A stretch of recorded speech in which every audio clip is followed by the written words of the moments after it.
Hi, it's Rick Flowers here. Let me give you a flavour of the first half of this subject, new media and social change. And I'm going to point to some of the key themes, the key questions, and I'm also going to point to the various sources that you can use when you undertake research to prepare for your assignments. So today in the Sydney Morning Herald, in the technology section, there is an article with the title "Smartphones are ruling our lives and killing our imaginations." And in this article, and I suggest that you possibly try and get hold of this, there is a suggestion, an argument that smartphones are directly affecting the quality of relationship building and conversation in everyday and also in business settings. And in this case, we would put them in a category of techno-skeptics. That is, that they are skeptical, they are critical of the impact of digital, mobile technology on the quality of communication. So one of the things I suggest you do is look in the technology sections of magazines and of newspapers and read about some of the debates that are taking place about the impact of digital technology on our lives.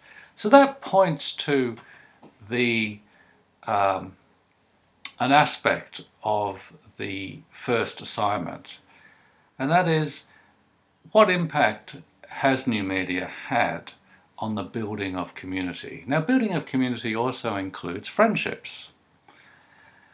And one of the sources in UTS Online, and I'm going now to readings here.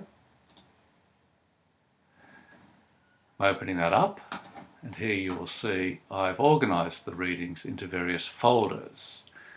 Now I'm going to draw your attention to two folders. One is Techno-Optimists and one is Techno-Skeptics. In the Techno-Skeptics folder, which I'm now just opening up, I've given you some links to works by Brandon B.J. Mendelsohn. And one of his books has got the provocative title, "Social Media is Bullshit." And I've given you some links to an interview. He pulls no punches in providing a critical and skeptical view about the impact that new media is having on building community and building friendships.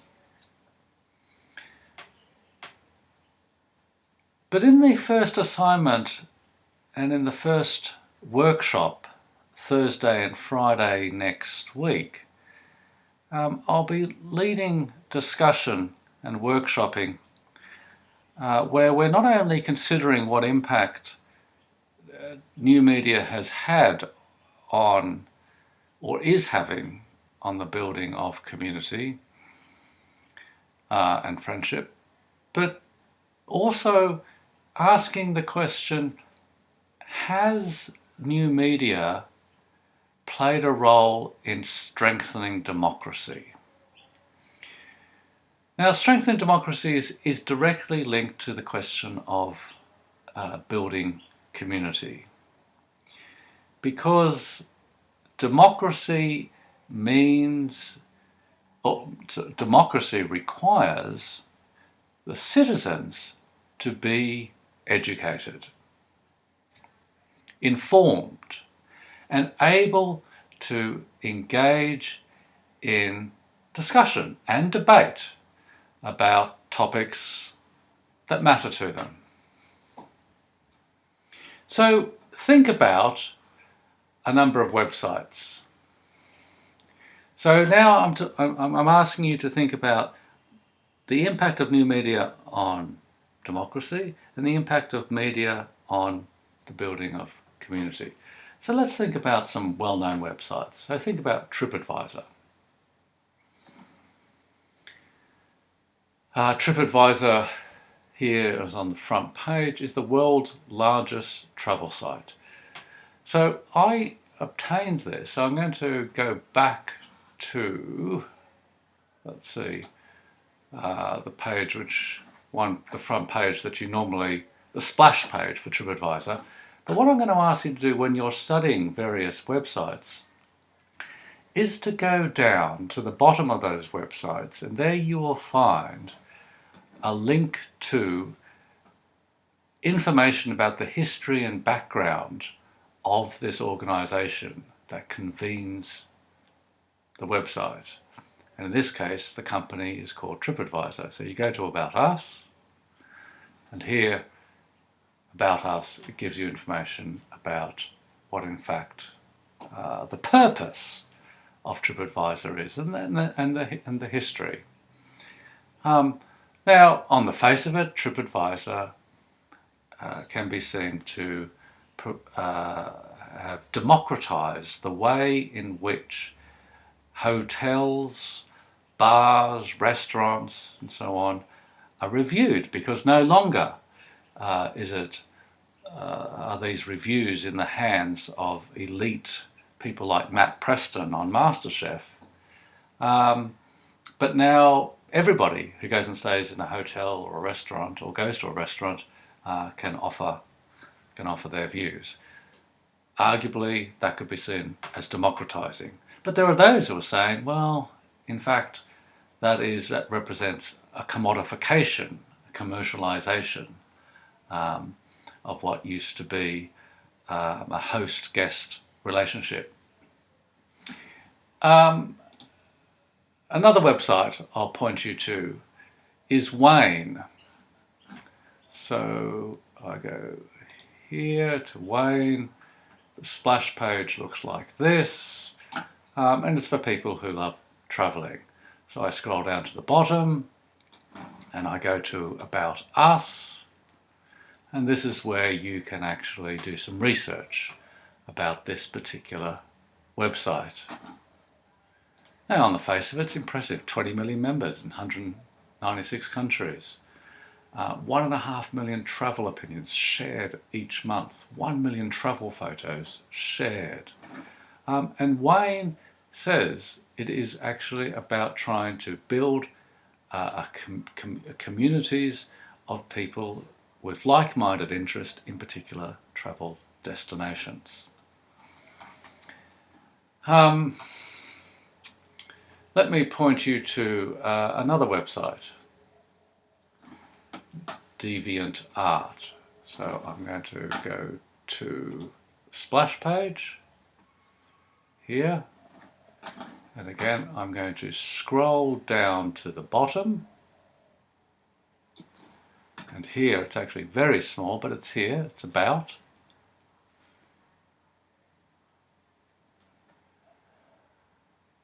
DeviantArt, here you'll see,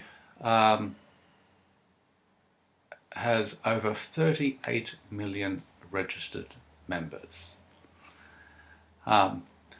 This is a place where people can exhibit their art, where people can comment on their art, and of course where people can buy their art. And again, you think about what traditionally happens for visual artists. If they want to exhibit their work, they rely on fine art gallery owners being willing to hang their works on their walls. And of course, only the very smallest number successfully get past those gatekeepers.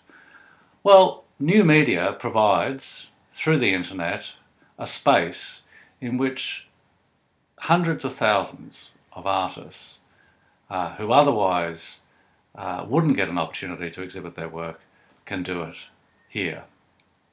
Now, this is a for-profit website, but that doesn't mean it doesn't arguably build community, and in fact it doesn't, you can argue that it has democratized the world of visual art. But again, these are open questions. I'm not saying, look, one way or the other. There are those who have a more optimistic view, and there are those who have a more skeptical view. So I'm encouraging you to look at particular websites. And then, of course, you've got big websites like Wikipedia, and it's instructive for you to look at the history of Wikipedia and how it has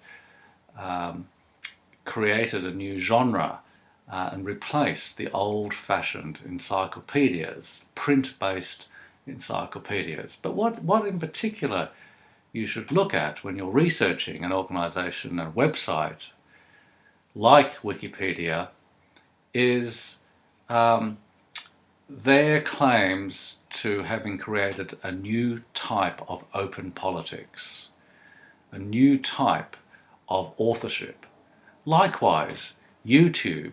Who actually posts on YouTube? Who edits YouTube, if at all any editing gets done?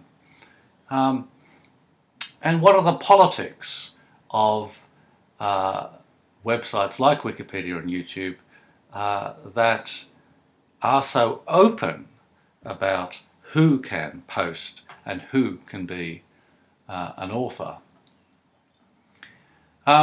Looking to a website that is more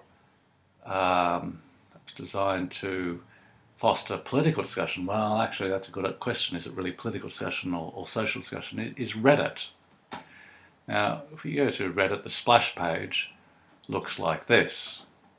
And again, I scroll down to the bottom and I look here and I want to find out about, well, what is Reddit?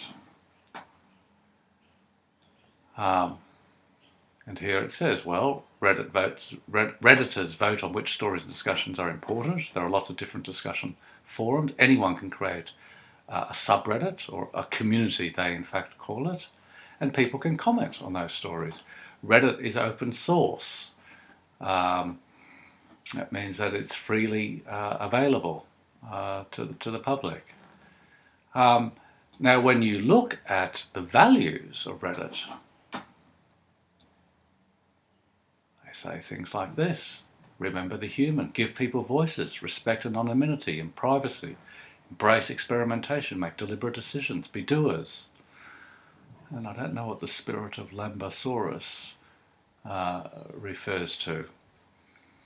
But you can see that there are values and principles that underpin lots of these websites. Now, I'm going to point you to the UTS online site again. I'm going to readings, and here you'll see I've created these two folders: Techno-Optimus and Techno-Skeptics. And in the Techno-Optimus, you'll see, for example,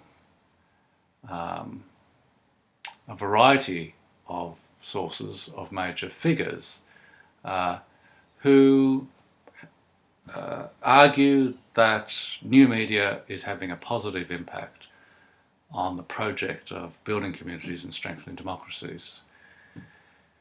People like Nicholas Negroponte, Howard Rheingold, David Gauntlet, just to mention some. And now you'll notice too that in this subject you are encouraged not only to read book chapters, books and journal papers, but to look at TED Talks, to look at people's websites, to look at the blogosphere. And here I've indeed given you links to those sorts of sources. If we go back to readings, then again you'll see in the Techno-Skeptics,